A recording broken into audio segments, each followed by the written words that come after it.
3. Is that legal? So Natasha's background, she has been doing Arbonne for 18 months now. She's got a background of running her own businesses for the last 10 years as a business consultant and a life coach. She describes herself as a serial entrepreneur who's determined to make a difference in the world with every venture that she undertakes. And I think probably this one's going to be the biggest. She's a single mum to her absolute world and why, who is a lovely little boy called Barnaby. I think Barnaby got the amazing experience of going on the cruise with you, didn't he? I'm sure you're going to talk about that. And she wants to be a top income earner with Arbonne and start working on projects and charities that she's got planned in her head. So please give a massive whooping Arbonne welcome to Natasha Gant.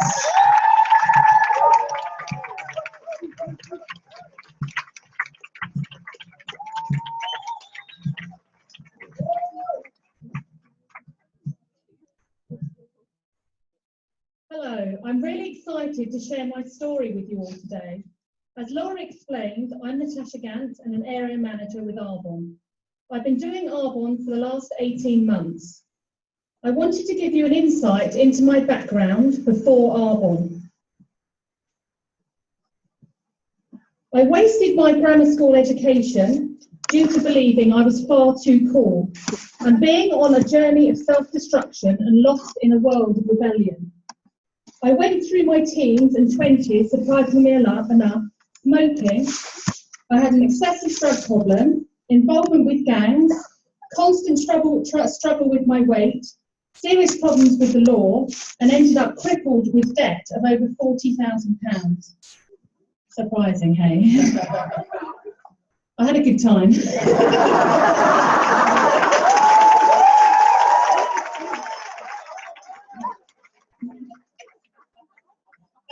I'll say that for the book.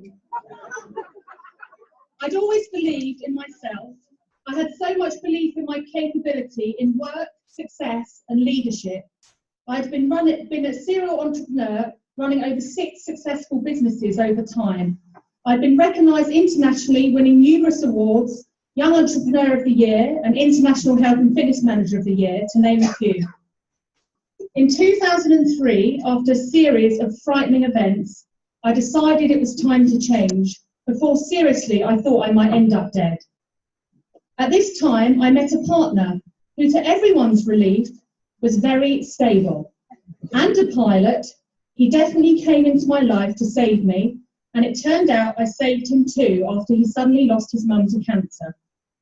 Over the next 5 years, I worked on myself every day, went to counselling, got a life coach.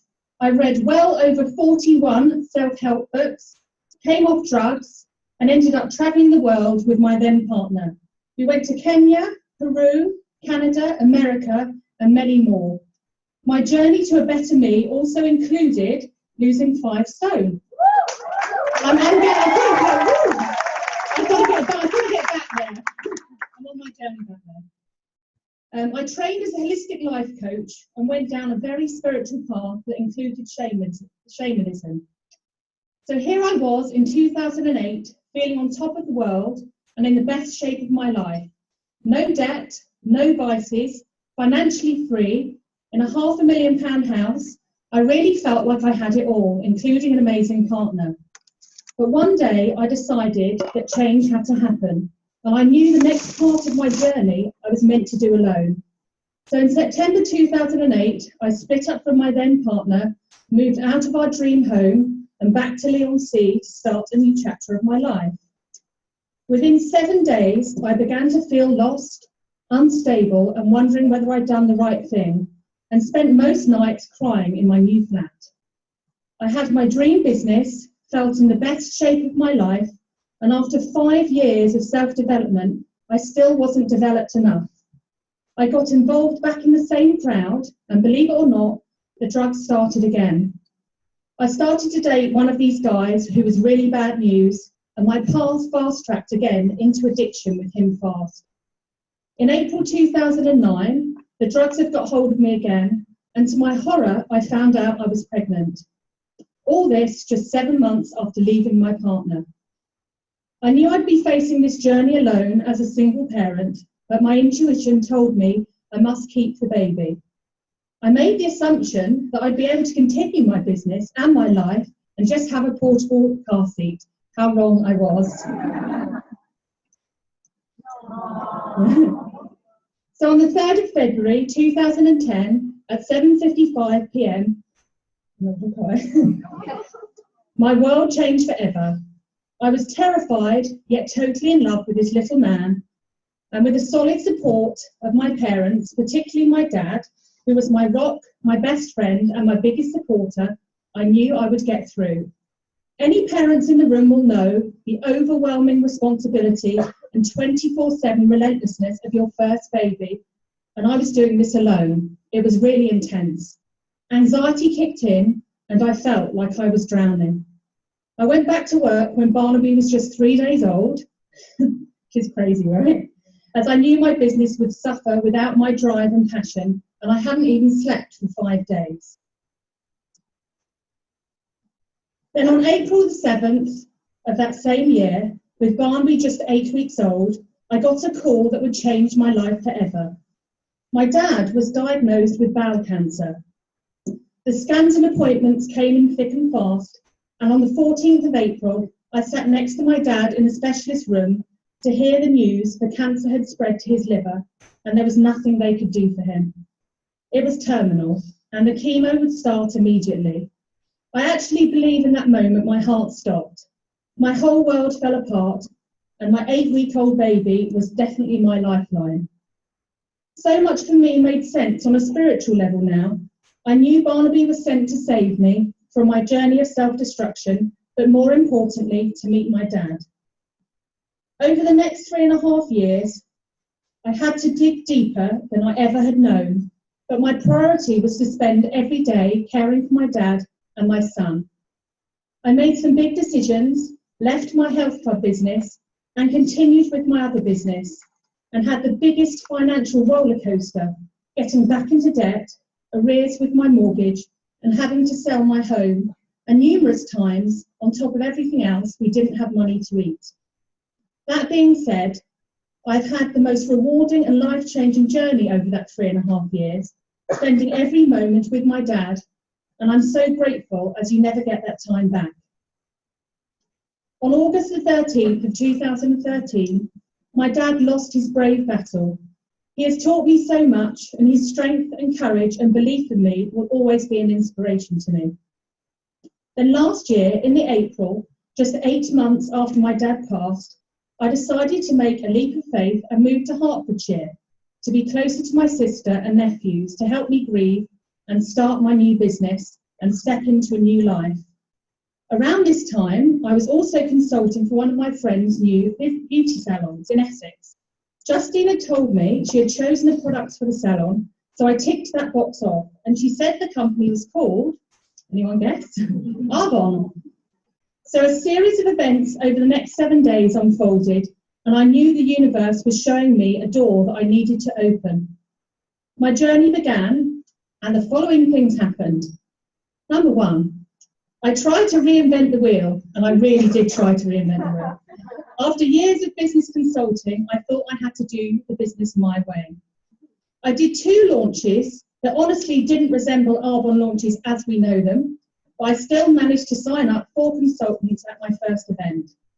I did no online training, just wanted to know and understand the numbers, but all this aside, in my first month, I still promoted to district manager. Just a month in, a face kept appearing that I didn't know on Facebook, and that face was Stuart Armfield. He was offering a fast track to success as we were going to Nation. I had no idea what Nation was, but jumped in anyway, and in the July of last year, I was totally inspired as we became a nation. I was swallowed up by the buzz and momentum this created, and qualified for area manager in the August to complete in the September. My Arbonne journey since then has been incredible. The area manager, Christmas party, the area retreat, there's so many things that I can't mention, but working alongside great and inspiring people every day has really been life-changing for me. I've just come back from Oh. My first incentive trip, a Caribbean cruise. I took Barnaby on a trip of a lifetime. I'd only been in the business 10 weeks when this trip was announced, and I made a decision that I was going and to take Barnaby along. My intention is pretty powerful, and the universe aligned, and I worked incredibly hard, and off we went. I really love the incentive because it's an open playing field.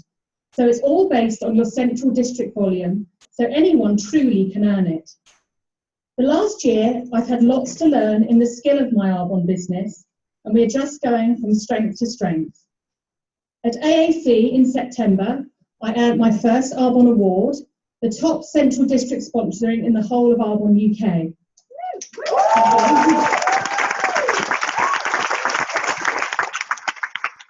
I have an urgent, no matter what attitude always, and never give up at any cost. I've been knocked down by bigger things than Arbonne having been given a no, and got back up fighting. And there's only one place that I'm going, and that's taking our team to a nation next year. My goal is to take us as a team to region by the end of the year, and last month we sailed through our area bonus for the first time. With Beck's newfound team in Australia, we really are flying.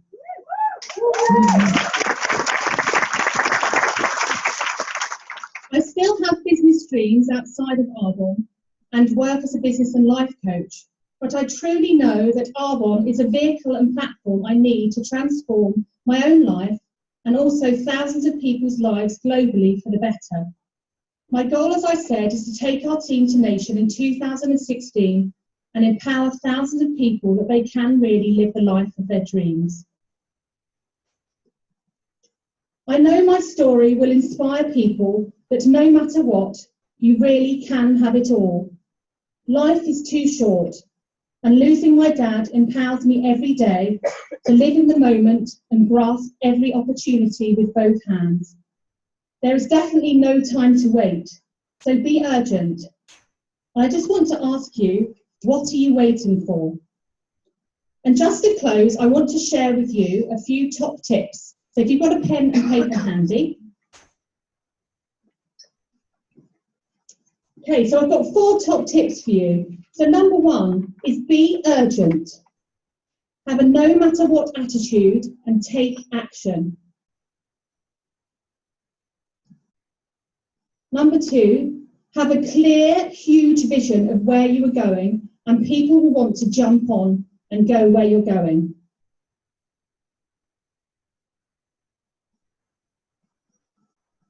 Number 3, make the business about other people and how you can transform their lives as opposed to your own, and be a problem solver. The minute you make this business about other people is the minute your business will change. And number 4, I wanted to recommend one of my books. For those of you who don't know me, I am quite spiritual, a little bit woo-woo, as some people call me.